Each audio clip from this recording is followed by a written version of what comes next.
નમસ્કાર વિદ્યાર્થી મિત્રો, તો આપણે જોઈ રહ્યા છીએ એકમ નંબર 24 શરત અને સાહિત્ય પ્રકાર છે નવલિકા. નવલિકા એટલે કે ટૂંકી વાર્તા અને લેખક છે એન્ટો ચેખોવ.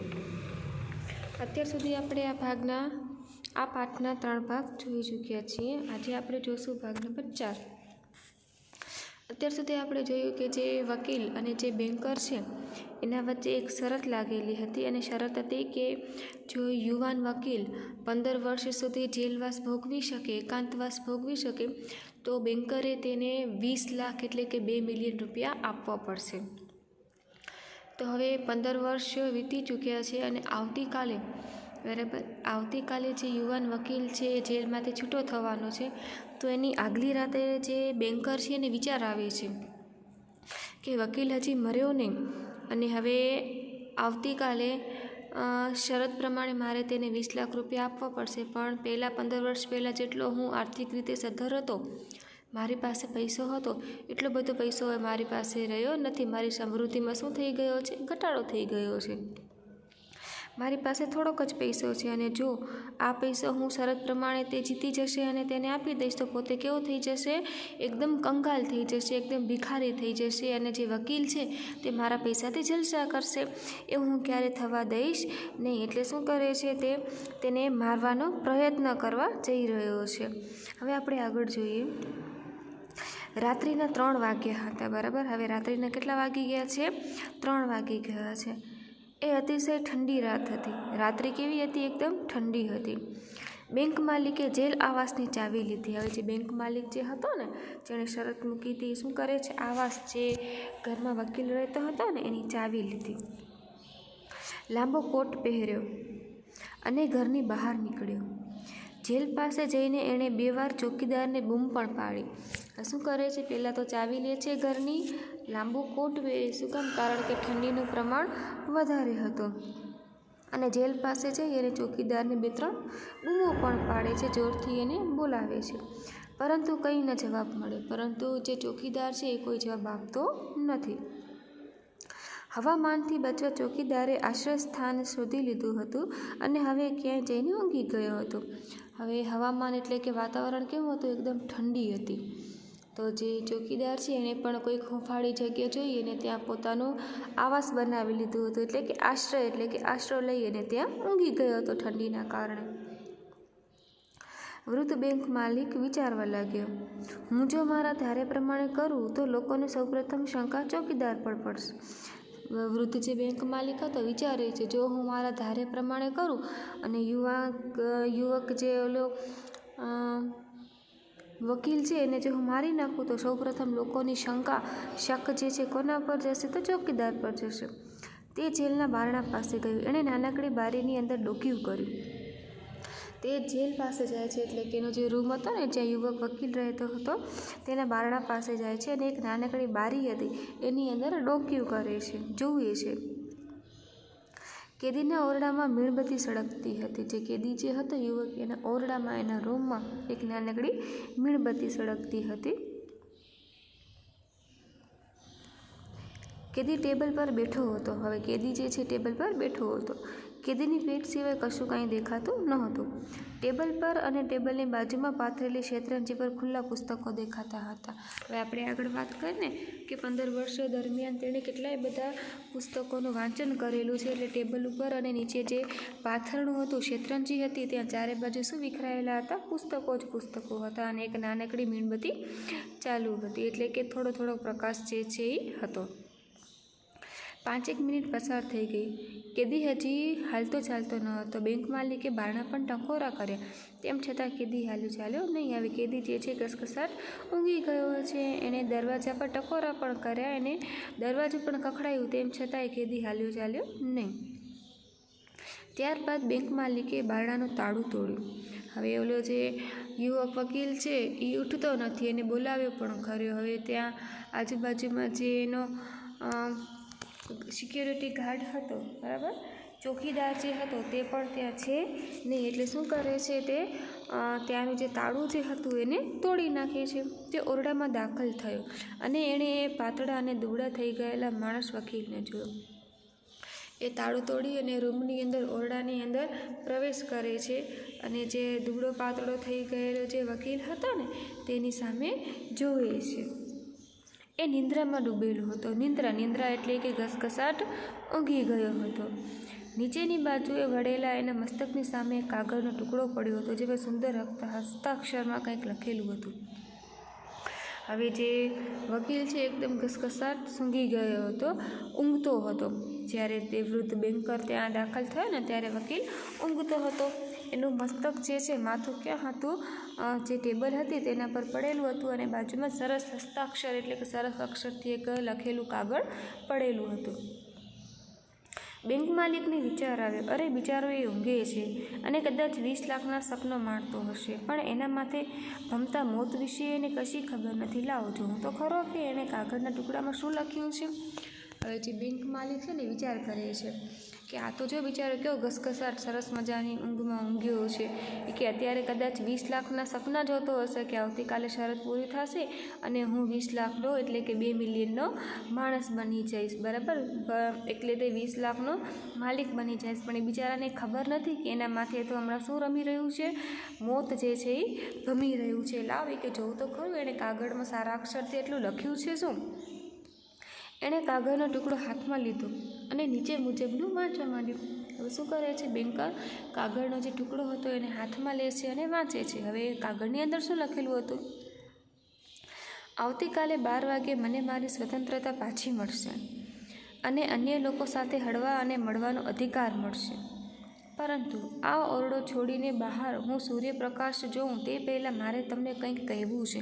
એટલે કે આ પત્ર છે કોના માટે લખેલો હતો, બેન્કર છે ને એના માટે જ લખેલો હતો. શું લખેલું હતું કે હવે જે 15 વર્ષનો સમયગાળો પૂરો થઈ રહેવા આવ્યો છે, બરાબર, એટલે કે આ શરત હવે પૂરી થવા આવી છે અને આવતીકાલે 12 વાગે તે શરત પૂરી થતાં અને આ વ્યક્તિ જીતી જશે અને મને મળવાનો બધાને હળવાનો બધો મારી જે સ્વતંત્રતા જે છે મને પાછી મળશે, બહારનો સૂર્યપ્રકાશ પણ જોઈ શકીશ. એ પહેલાં મારે તમને કંઈક કહેવું છે.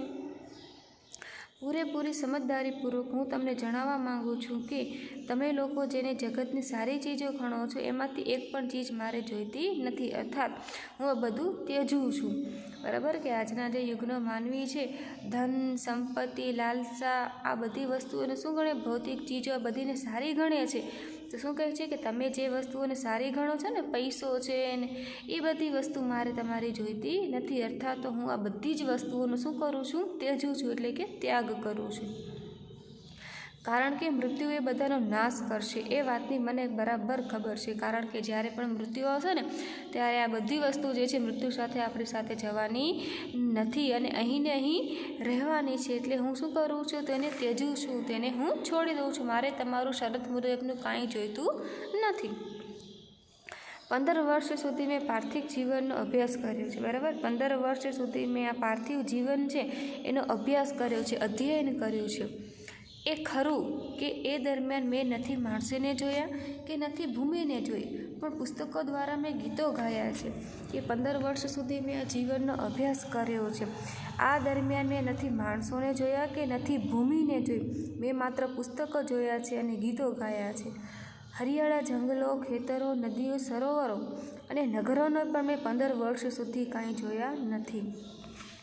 વળી મેં ચમત્કાર સર્જ્યો છે, ધર્મનો ઉપદેશ આપ્યો છે અને આખાને આખા સામ્રાજ્યો જીતી લીધા છે, એટલે કે મેળવી લીધા. શું કામ? કારણ કે તેણે કેટલાય વર્ષો સુધી બધા જે છે આધ્યાત્મિક પુસ્તકો વાંચ્યા છે, એટલા માટે એને હવે ખબર પડી જ ગઈ છે કે જીવન છે એનામાં કોઈ સાથે આવવાનું નથી. એટલે કે જે વ્યક્તિઓ પૈસાનો મોહ રાખે છે, પૈસાનો ઘમંડ કરે છે, અભિમાન કરે છે, એ કોઈ વ્યક્તિ સાથે જવાનું નથી. શું રહેવાનું છે? અહીં ને અહીં રહેવાનું છે. એટલે શું કહે છે યુવક વકીલ, કાગળમાં શું લખે છે કે પોતે કે અત્યારે 15 વર્ષ સુધી નથી માણસોને જોયા, નથી ભૂમિને જોઈ, કોઈને કાંઈ નથી જોયા, નથી હરિયાળા જંગલો, ખેતરો, નદીઓ, સરોવરો કાંઈ જ નથી જોયા, પણ એને શું મેળવ્યું છે? માત્ર ધર્મનો ઉપદેશ જે છે એ મેળવ્યો છે. એનાથી જ પુસ્તકો થકી તેણે આખા સામ્રાજ્ય એટલે આખી દુનિયાને મેળવી લીધી છે, એને જીતી લીધી છે. તમારા પુસ્તકોએ મને શાણપણ દીધું છે. બરાબર, શું કહે છે બેન્કરને કે તમારા પુસ્તકો જે તમે મને વાંચવા આપ્યા હતા ને એને મને શું આપ્યું છે? શાણપણ આપ્યું છે. એટલે કે હું બુદ્ધિશાળી થઈ ગયો છું, એકદમ હોશિયાર થઈ ગયો છું અને હવે હું સમજી ગયો છું. તમારામાંના મોટામાં મોટા માણસો કરતાં હું વધુ શાણો બન્યો છું. શાણો એટલે કે હું હોશિયાર બન્યો છું. 15 વર્ષ દરમિયાન મેં એ જ્ઞાન પ્રાપ્ત કર્યું છે. તમે બધાએ તમારી સમજણ શક્તિ ગુમાવી છે અને ઓળો માર્ગ પસંદ કર્યો છે. તમે અસત્યને સત્ય માની લીધું છે. તમે જેના સહારે જીવન ગુજારો છો એ સિદ્ધ કરનારા આશયથી મારે મન એ જે રકમ સ્વર્ગ સમાન હતી તે 20 લાખની રકમનો હું સ્વીકાર કરવા માંગતો નથી, એટલે કે નકારું છું. હવે મેં મારો જીવન છે 15 વર્ષ અહીં જે એકાંતવાસ કાઢ્યું ને, બરાબર, એટલે કે જે જન્મ ટીપની સજા મેં ભોગવી 15 વર્ષ સુધી, ત્યાર સુધી મને ખબર પડી ગઈ, અત્યાર સુધી હું જે સ્વર્ગ સમાન જે રકમ ગણતો હતો ને, માનતો હતો, બરાબર, 20 લાખ રૂપિયા, પણ હવે હું આ તમારા 20 લાખ રૂપિયાને શું કરું છું? હું નકારું છું. એટલે કે મને રકમ જોઈતી નથી, એનો હું અસ્વીકાર કરું છું. એ રકમ મેળવવા માટેના મારા અધિકારથી મારી જાતને મુક્ત કરવા માટે હું નિર્ધારિત સમય કરતાં 5 કલાક વહેલો અહીંથી ભાગી છૂટીશ અને એ રીતે શરતનો ભંગ કરીશું. શું કહે છે? આપણે આગળ પણ જોયું હતું કે જો 2 મિનિટ પહેલાં પણ જે કેદી છે એટલે કે યુવક વકીલ છે, 2 મિનિટ પહેલાં પણ તે આ શરતનો ભંગ કરશે તો પણ તેને 20 લાખ રૂપિયા મળશે નહીં. તો શું કહે છે કાગળમાં? શું લખેલું હતું કે તમારો 1 પણ રૂપિયો મારે જોઈતો નથી. મેં હવે સમગ્ર બધી જ વસ્તુઓનો શું કર્યો છે?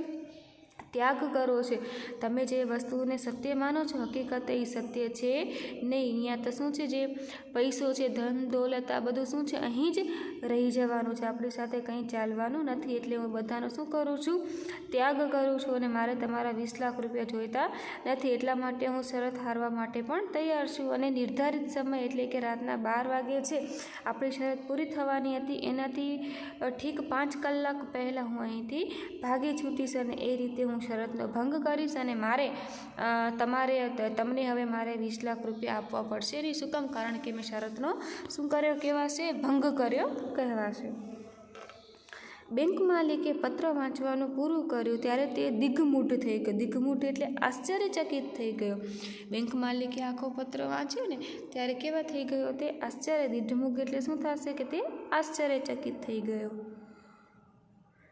તેણે પત્રના એ પાનાને ટેબલ પર મૂક્યું. હવે એ પત્રને શું કરે છે? ટેબલ પર પાછું મૂકી દે છે જ્યાંથી ઉપાડ્યું હતું ત્યાંથી. પેલા વિચિત્ર માણસને કપાળે ચુંબન કર્યું. બરાબર, હવે શું કરે છે? આવો સરસ મજાનો પત્ર લખ્યો હતો અને પોતાની સમજણ શક્તિનો આટલો બધો વિસ્તાર કર્યો એકાંતવાસમાં રહીને. તો બેન્કરને શું લાગે છે? નવાઈ લાગે છે, આશ્ચર્યચકિત થઈ જાય છે. કાગળ ત્યાં મૂકે છે અને જે પેલો વિચિત્ર માણસ છે હતો ને એના કપાળ પર શું કરે છે? ચુંબન કરે છે અને રડતો હોય તેમ બહાર નીકળી ગયો અને એકદમ ઉદાસ થઈ ગયો હોય આવી જે છે વિચારસરણી જે છે એ જોઈ અને શું થઈ જાય છે? આશ્ચર્યચકિત થાય છે. પ્રથમ તો જે ઓલો યુવક હતો, સૂતેલો હતો ગાઢ નિંદ્રામાં, તેના માથા પર, કપાળ પર શું કરે છે? ચુંબન કરે છે અને પોતે જાણે રડતો હોય ને એકદમ ઉદાસ થઈને ત્યાંથી નીકળી જાય છે રૂમની બહાર. તેની આખી જિંદગીમાં કદી કોઈ સમય એણે પોતાના પર આટલો બધો ધિક્કાર નહીં ઉપજ્યો હોય. આજે એણે તેને પોતાના ઉપર શું આવતો હતો? ધિક્કાર આવતો હતો કે એણે આટલું બધું જે છે એ કર્યું. તેને મારવા ગયો હતો તે વ્યક્તિને અને તે વ્યક્તિ એના વિશે આટલું બધું વિચારે છે એટલે એને પોતાના પર શું આવવા માંડ્યો? ધિક્કાર ઉપજવા માંડ્યો. બીજે દિવસે સવારે પહેરેગીર આવે. પહેરેગીર એટલે કે એનો જે હતો ને ચોકીદાર આવે છે બીજા દિવસે સવારે અને તેણે સમાચાર આપ્યા કે કેદી વકીલ ભાગી છૂટ્યો છે. પેલા વૃદ્ધ માલિકે છુટકારાનો દમ લીધો. હવે જે પહેરેદાર બીજા દિવસે આવે છે, આગલા દિવસની ઘટના પૂરી થઈ ગઈ અને બીજા દિવસે પહેરેદાર આવે છે. આવીને સમાચાર આપે છે બેન્કરને, બેંક માલિકને કે ઓલે જે યુવક વકીલ હતો તે અહીંથી ભાગી છૂટ્યો છે. ત્યારે જે વૃદ્ધ બેંક માલિક છે તેણે છુટકારાનો દમ લીધો. બરાબર, અને જે ગ્રંથ છે આત્માની ઔષધિમાંથી, એટલે કે સાહિત્ય સંદર્ભ છે આત્માની ઔષધિ. ટૂંકમાં કહેવામાં એમ આવ્યું છે કે કોઈ વ્યક્તિએ ધન સંપત્તિની લાલસા કરવી જોઈએ નહીં. કોઈકનો સારો સમય હોય છે તો કોઈકનો ખરાબ સમય હોય છે. કોઈ જે છે આજીવન સુખી નથી રહેવાનું કે કોઈ આજીવન દુઃખી રહેવાનું નથી. હવે સમય છે તે ગાડીના ચક્ર એટલે કે પૈડા જેવું છે, જે અવિરત શું કર્યા કરે છે, ફર્યા કરે છે, સુખ અને દુઃખ, બરાબર, એવું જે છે અવિરત જીવનની અંદર ચાલ્યા જ કરે છે. એટલે જ્યારે ધન સંપત્તિ હોય ત્યારે ક્યારેય પણ અભિમાન કરવું જોઈએ નહીં. આવતીકાલે શું થવાનું છે કોઈનું ભવિષ્ય કોઈએ જોયું નથી. તો અહીં આપણો આ પાઠ પૂર્ણ થાય છે. હવે આપણે કેટલાક પ્રશ્નોની પણ ચર્ચા કરી લઈએ. સ્વાધ્યાયનો પ્રશ્ન 1 છે, દેહાત દંડ એટલે શું? આપણે અગાઉ પણ ચર્ચા કરી છે કે દેહાત દંડ એટલે થશે મોતની સજા અથવા તો મૃત્યુદંડ, બરાબર. દેહાત દંડ એટલે શું થશે? મોતની સજા અથવા તો મૃત્યુદંડ. જન્મટીપની સજા એટલે શું? જન્મટીપ એટલે કે જીવનના છેલ્લા શ્વાસ સુધી કેદમાં રહેવું, જેલમાં રહેવું, એટલે કે ટૂંકમાં કહીએ તો આજીવન કેદ, એને કહેવાય જન્મટીપ. અને દેહાત દંડ એટલે કે મોતની સજા અથવા તો મૃત્યુદંડ. બેંક માલિક કેટલું જોખમ ઉઠાવવા તૈયાર થયો હતો? તો બેંક માલિક કેટલા રૂપિયાની શરત મૂકી હતી? તો 20 લાખ. 20 લાખ એટલે થાય 2 મિલિયનની શરત ઉઠાવી હતી. એટલે કે પ્રશ્ન 4 છે, બેંક માલિકે કેદીના કપાળે શા માટે ચુંબન કર્યું? તો બેંક માલિકે જોયું કે આ જે આના વિચારો છે પત્રની અંદર લખેલા હતા કે પોતે જે છે હવે એની જે શરતનો શું કરે છે, ભંગ કરે છે, માટે હવે એને રૂપિયા આપવા પડશે નહીં. અને આ બધું જોઈ અને તેના પર શું આપે છે, એને ધિક્કારરૂપ જે છે, એટલા માટે શું કરે છે, તે જે યુવક હતો તેના કપાળે ચુંબન કરે છે. મિજબાનીનું વર્ણન તમારા શબ્દોમાં કરો, બરાબર. એટલે કે શરદ પાનખરની ઋતુ હતી અને એકદમ શું હતી, મુશળધાર જે છે એ ઠંડી પડતી હતી.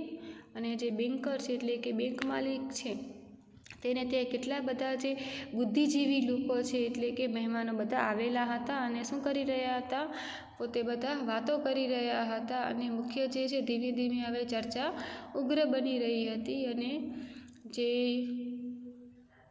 લોકો આવેલા હતા તેઓ પોતપોતાના વિચારો રજૂ કરી રહ્યા હતા. યુવાન વકીલે શું અભિપ્રાય આપ્યો? યુવાન વકીલે કયો અભિપ્રાય આપ્યો હતો કે આમ તો બંને સજા કેવી કહેવાય, અનૈતિક કહેવાય, પણ જો બેમાંથી એક સજા પસંદ કરવાની હોય તો પોતે કઈ સજા પસંદ કરે? જન્મટીપ, એટલે કે ન જીવવા કરતાં થોડું ઘણું જીવવું સારું. વાંચન દ્વારા યુવાન વકીલના દ્રષ્ટિ વિકાસનો ખ્યાલ આપો, બરાબર. એને જે જુદા જુદા 15 વર્ષ દરમિયાન પ્રથમ વર્ષ તો તેને ખાલીપો લાગતો હતો, તેને જરાય ગમતું નહોતું, પણ ધીમે ધીમે તેણે શું કર્યું, કેટલાય બધા ધાર્મિક પુસ્તકો વાંચ્યા, બાઇબલ વાંચી, એના થકી જે છે એના જીવનમાં પરિવર્તન આવે છે. અને જિંદગી પ્રત્યેનો એનો જે દ્રષ્ટિકોણ હતો તેમાં પણ શું થાય છે, ફેરફાર થાય છે. શરત વાર્તાના શીર્ષકની યથાર્થતા ચર્ચો. એ તો આપણે આખી ટૂંકમાં એની સ્ટોરી લખવાની કે શરત વાર્તાના શીર્ષકની યથાર્થતા, કે શરત જે છે શીર્ષક છે કેવું છે, યોગ્ય છે. શું કામ? કારણ કે આખી કથા છે કોના ઉપર આધારિત છે, શરત ઉપર આધારિત છે. વૃદ્ધ બેંક માલિકનું ચારિત્ર ચિત્રણ, કે વૃદ્ધ બેંક માલિક છે કેવો હતો, થોડોક જે છે એ અહંકારી હતો, બરાબર. અહંકારી એટલે કે પોતાનો જે છે પોતે જ્યારે બધા કરતાં કેવો હતો, એકદમ યુવાન હતો અને બધા કરતાં પૈસાદાર હતો, એનો એને ઘમંડ હતો. અને ત્યાં એક દિવસ તેના ઘરે મિજબાની એટલે કે ભોજન સમારંભ ગોઠવવામાં આવે છે. પછી જે ઘટના બને છે એનું વર્ણન કરવાનું. અને અંતમાં કેવો નિર્ણય લે છે કે પોતે હવે 15 વર્ષ વીતી ગયા છે અને 15 વર્ષ બાદ હવે તેને યુવકને 20 લાખ રૂપિયા આપવો પડશે અને પોતે હવે એટલો બધો સદ્ધર રહ્યો નથી, એટલા માટે શું કરે છે, તેને મારવાનો પણ વિચાર કરે છે. અને અંતમાં મારવા જાય છે ત્યારે પડેલો કાગળ જોઈએ છે, કાગળની અંદર બધું લખેલું હોય છે, પોતાના જે મંતવ્ય છે યુવકે પ્રગટ કર્યા હતા આ જોઈ અને જે વૃદ્ધ બેંક માલિક છે તેનું હૃદય પરિવર્તન થાય છે અને આશ્ચર્યચકિત થાય છે. અને અંતમાં તેને મારવાનો જે નિર્ણય છે એને બદલી નાખે છે. તો અહીં આપણો આ જે પાઠ અને તેના સ્વાધ્યાયના પ્રશ્નો છે તે પણ પૂર્ણ થાય છે.